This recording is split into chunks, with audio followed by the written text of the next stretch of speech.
Bună! Eu sunt Cristina Niculescu și pentru că astăzi este 1 iunie, vreau să le spun tuturor copiilor la mulți ani și vreau să vă ofer un cadou inedit și anume să vă citesc în premieră a treia mea carte din colecția Codul Copiilor de Succes, a treia carte care încă nu este publicată. Ce ziceți, citim împreună? Să vă mai spun că această poveste are și un titlu foarte haios, se numește Muscă, pleacă de aici. Haideți să citim povestea. Într-o dimineață răcoroasă de vară, Alidei și ei și bunica ei Gemi erau în parc la joacă. Alidei și ei se dădea pe topogan când, dintr-o dată, coborâ speriată și alergă la Gemi pe băncuță. "Ce s-a întâmplat, draga mea?" întrebă Gemi îngrijorată. Alidei și ei nu spuse nimic, doar o ținu strâns în brațe pe Gemi. După câteva minute, Eli se liniști și redeveni copilul vesel și cu chef de joacă. Însă miracolul nu ținu mult și în curând Alidei și ei se sperie iar și se uita îngrozită cum o muscă îi dădea târcoale. Gemi observă motivul care o supăra pe Ali și îi spuse degajată: "Ali, este doar o muscă."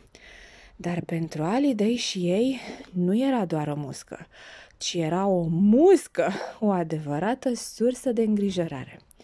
În acea zi, în parc, au mai fost două episoade cu muște, dar bunica nu a dat importanță, crezând că este ceva trecător. Abia după alte 3-4 zile, bunica avea să constate că problema cu musca tot persista.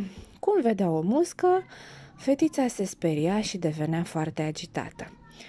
Atunci, bunica s-a gândit să invite pe prietenii lui Sari și ai lui Alidei și ei la o salată de fructe și să încerce să găsească împreună cu ei o soluție la problema lui Alidei și ei.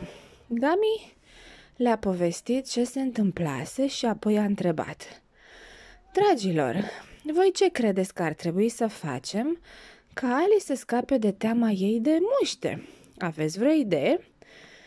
După o secundă de gândire, Aiti răspunse prompt: "Cu siguranță că există o aplicație de speriat muște.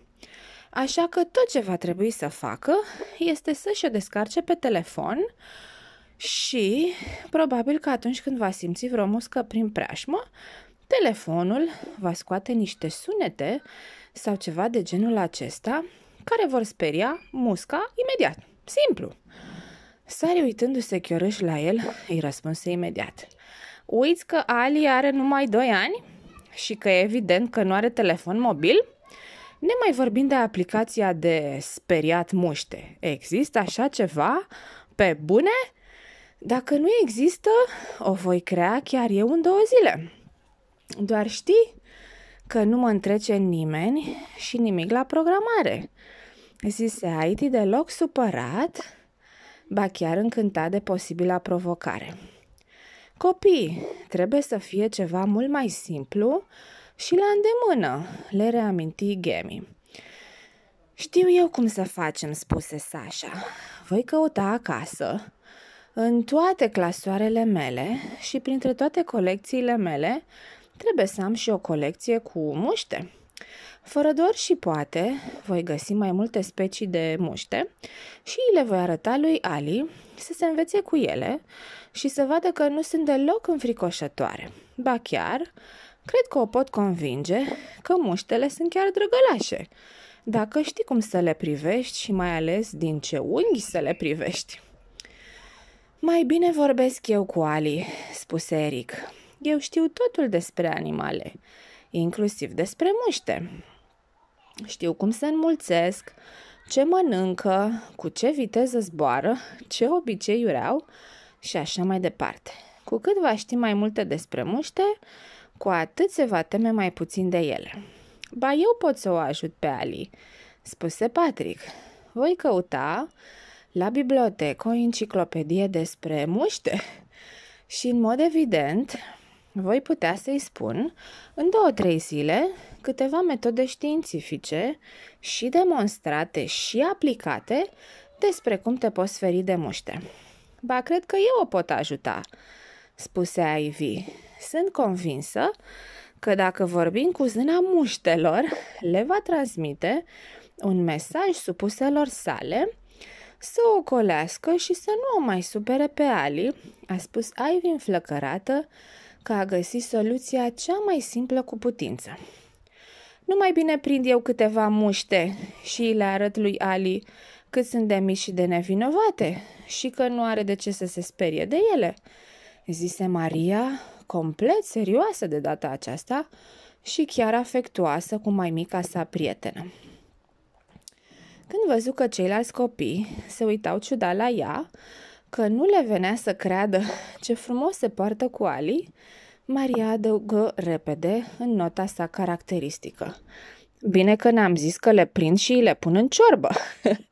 Copiii izbucniră în râs, ce-i drept, la replica zbanghia a Mariei, dar apoi se liniștiră când dintr-o dată, îngândurat de această discuție, Mark spuse ca o concluzie personală.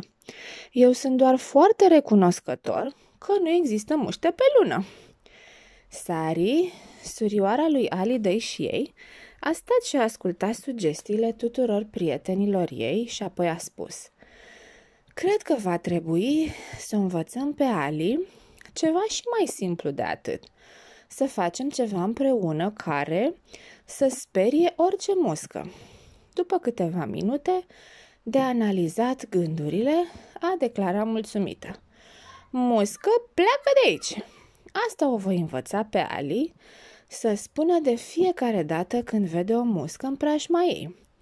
Și vom exersa împreună chiar din această după-amiază.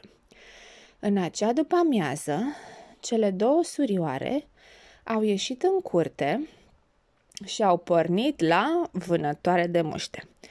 Sari a spus surioarei: uite cum vom face. Când vom vedea o muscă, ne ducem la ea, spunem tare: muscă, pleacă de aici! Și facem o mișcare bruscă și amplă cu mâna să o gonim. Ali a părut foarte încântată de idee. Ba chiar a și pus-o repede în aplicare. La început a făcut doar Sari, ca exemplu, apoi au făcut împreună și o oră mai târziu a îndrăznit chiar și Ali de una singură. Următoarele zile, pe înserat, în curte se auzea numai: muscă, pleacă de aici! După câteva zile de practică în curtea casei, Ali abia aștepta să meargă în parc să sperie toate muștele. Acum nicio muscă nu va mai îndrăzni să-i stea în cale. Aceasta a fost povestea noastră cu Ali și cu mica ei aventură. Sper că v-a plăcut și nu uitați, a fost o lectură în premieră. Cartea încă nu se găsește în librării, dar o să vă țin la curent când va fi lansată.